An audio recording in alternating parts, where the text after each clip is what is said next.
group psychotherapist and organizational consultant in private practice in London.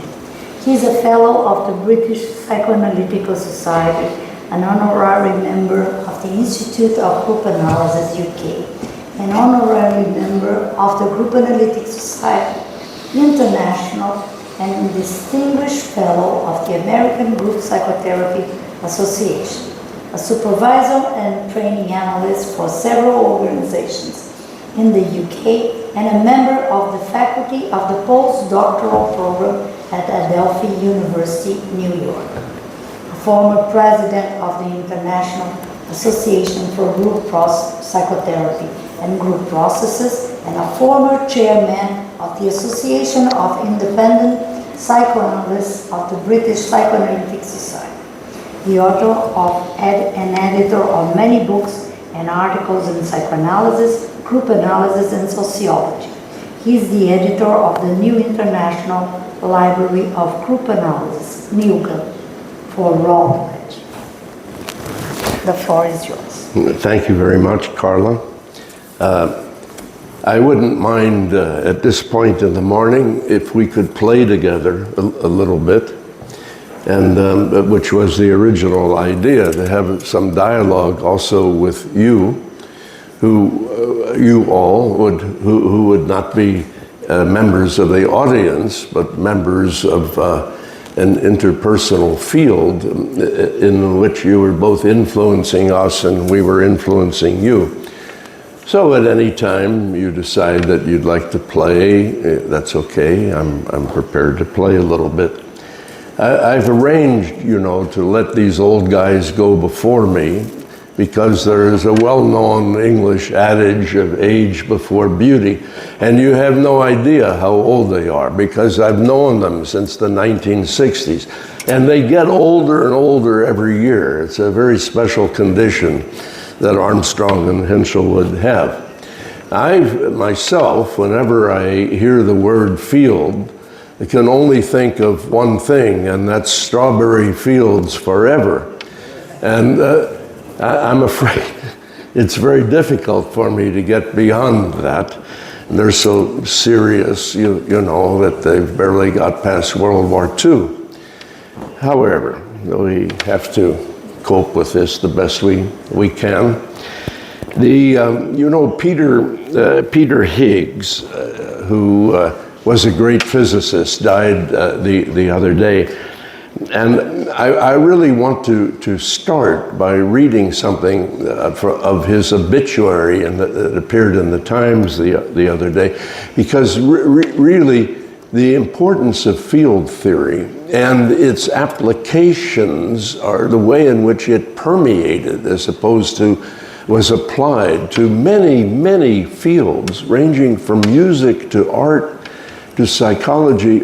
It permeated our culture, really. It's a matter, I'm really referring to a scientific zeitgeist that developed in the 20th century, and we have to start at least with that.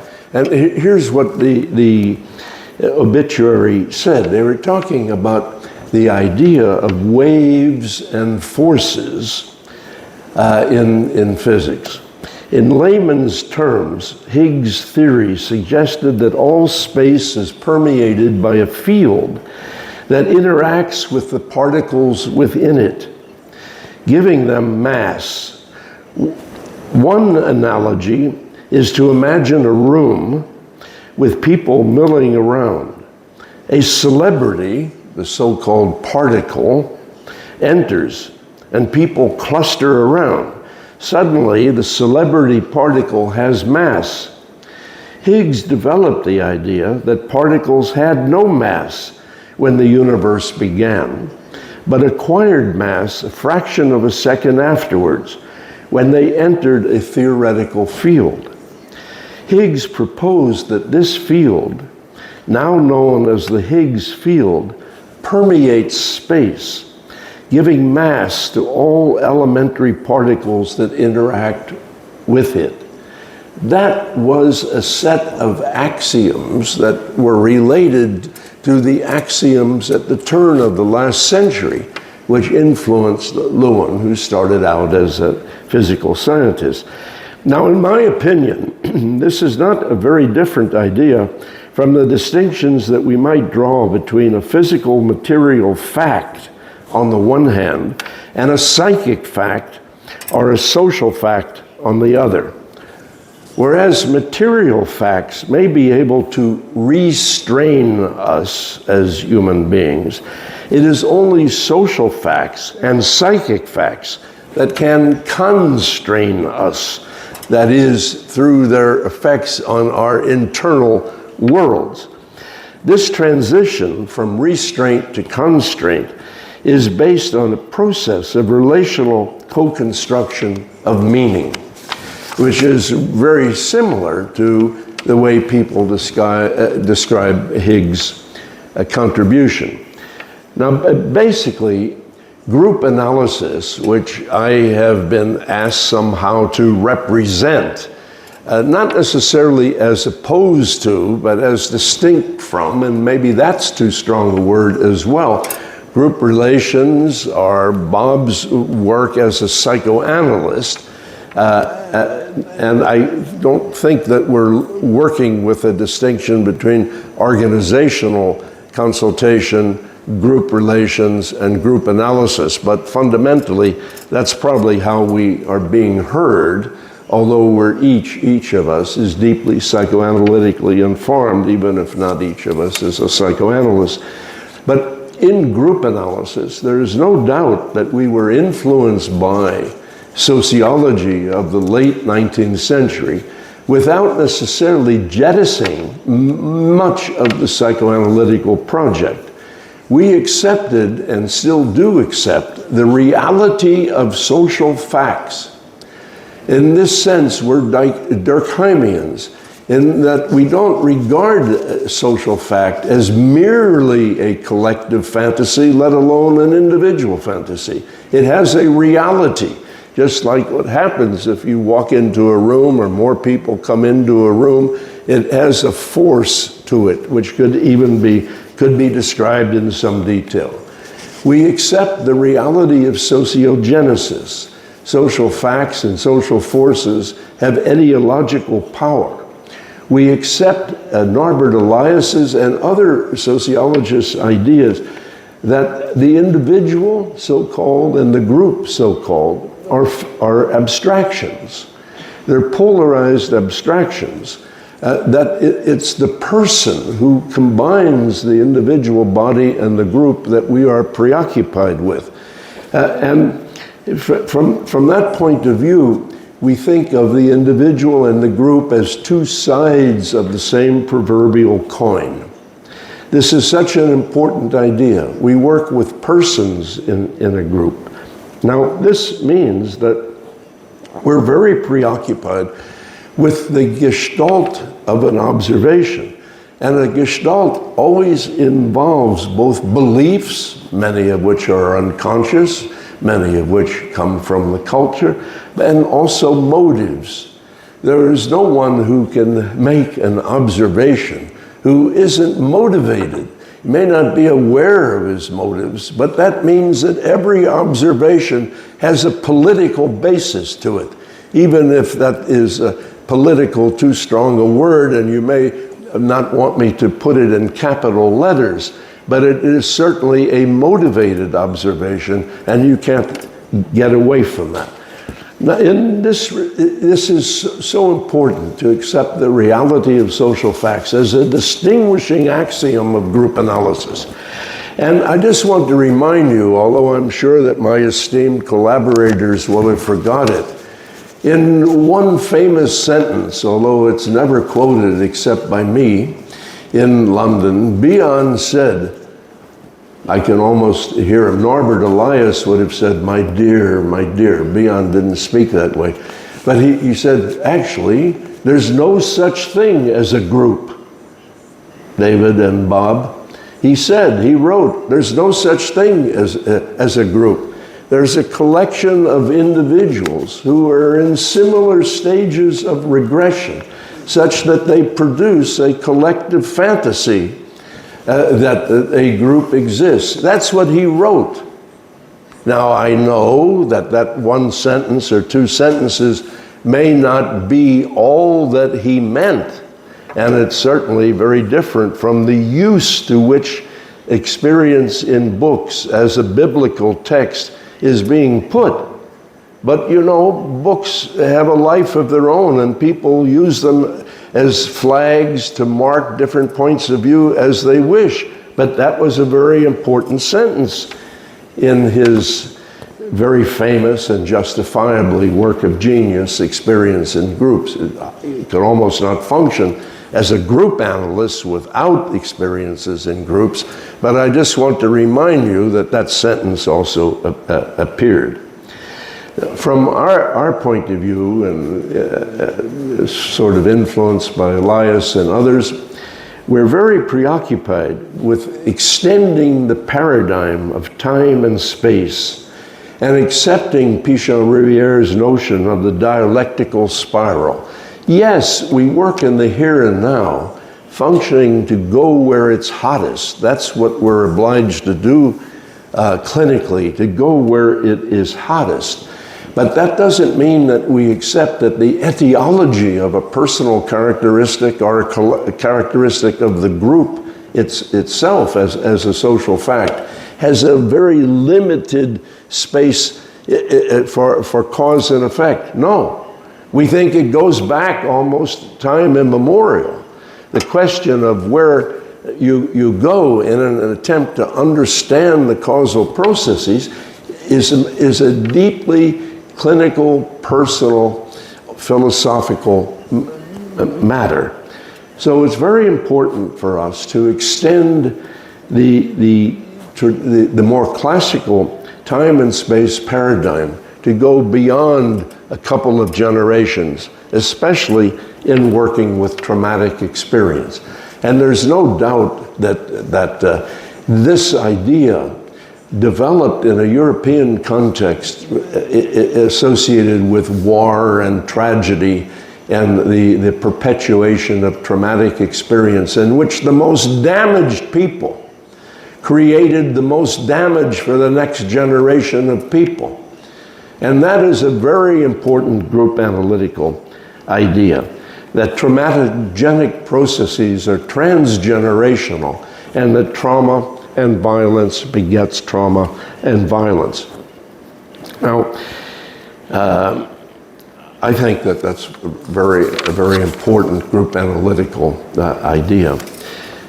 I believe that the continuing debate, there are many aspects of this that we can take up, and I'm pretty sure that not all of you will agree with me, but I believe it's almost impossible to, as Bob was really saying at the end of his talk, I'm so glad that he's been influenced by our continuing dialogue of what happens when Kleinians press independent psychoanalysts like me to take particular positions. It's been so difficult kind of absorbing the projections of Kleinian analysts. But we've come a long way in our discussions. Now, I believe that what's actually happened, at least in the context of British psychoanalysis, which has a universal kind of quality to it and has influenced psychoanalysis in all parts of the world, we are often confused. And I think that Bob has, in a way, put his finger on a kind of aspect of the confusion. On the one hand, we have one of the matriarchs of Kleinian psychoanalysis accepting the German social psychological idea of the importance of the total situation, is the phrase that's used. Now, what is the total situation in analysis if it's not field theory? That's what it means, and that's what we mean by it. On the other hand, the same people in the same situation say, in fact, projective identification always starts with the patient who has not yet been fully analyzed. I quote from Michael Feldman, who is seriously, certainly a spokesperson for contemporary psychoanalysis. However, independent Winnicottian psychoanalysis, which is almost in some ways a token for certain kind of Fuchsian group analysis from a contemporary point of view, arose as a polemic against this kind of thinking. Now, I can speak in a biblical way. It's by thy polemics that you will be known best. So it's very important to know who you're really in intense dialogue with. And we emphasize that the individual analyst or group analyst, and it doesn't matter whether you're with one other person on a couch or 8 or 9 other people in a room with a little round table. These are the paraphernalia, and they don't really capture the spirit of the project. Nonetheless, we emphasize that the individual analyst or group analyst is part of the field. This was actually part of the distinguishing characteristic of the birth of group analysis and its development, and there's no way of escaping it. We can even go further, that the effects of the observation process, the gestalt of the observation, the experience not just of countertransference, but inevitably also of countertransference, become part of the field. You can't observe and experience a group of patients, or an individual patient for that matter, without it affecting the internal and relational process of the person in the other role. It's almost part of, I don't know if it's part of the tragedy of life, but it's certainly part of the reality that we each have to deal with it. In fact, Rothelberger and Dixon, who David may remember in the early work on observation of groups in industry, in which every supervisory alteration and consultation in attempting to maximize rates of productivity, no matter what change was introduced, productivity went up. And they realized finally that the workers were so enthusiastic about being observed that it's almost all you had to do was observe them in order to double the rate of productivity. And it's almost an example of what we're talking about. Of course, productivity in an American factory is a little different from what we're primarily talking about. Nonetheless, let me conclude by saying that in my view, the responsibilities, the ethical responsibilities of the psychoanalyst and group analyst, the ethical responsibilities must be to maintain an appropriate degree of asymmetry in the clinical relationship. My relationship to my groups and individual patients is one thing. Their relationship to me is another. But in fact, it's intertwined, but it's my responsibility to give some balance and priority to the forces that characterize that clinical relationship. And not to do so is an abdication of clinical responsibility. Now, I believe that today in the field of group analysis, it's very, very important to say that insight into the power of socially unconscious forces, which I'm known, to be thinking about and studying and elaborating all the time, that our insight into this must be used in order to mitigate the enactment of them and the restraints and constraints of them. It's not to celebrate their existence. We're obliged to know more in order to intervene in such a way that they can't be taken for granted. Our clinical project is to explore the power of the constraints and restraints of unconscious forces, not simply to say, oh, look, we have intersectionality here. No, not at all.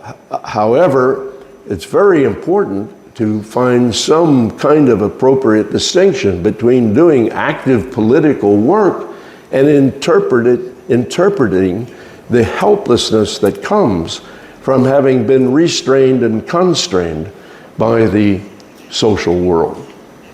So I'll stop there. Thank you very much, Earl, for your presentation. I might say that it's not about the horizontality between the patient and the analyst or the asymmetry that exists between them. The discussion is about the unconscious communications that patient and analyst and patient establish in the consulting room, because the dialogue between unconscious, or the communications between unconscious is our bread and butter of work. So let's start the debate or the discussion among the three presenters and with the public. So we have, more than, Great. we have 40 minutes, so it's wonderful. So come on, let's start.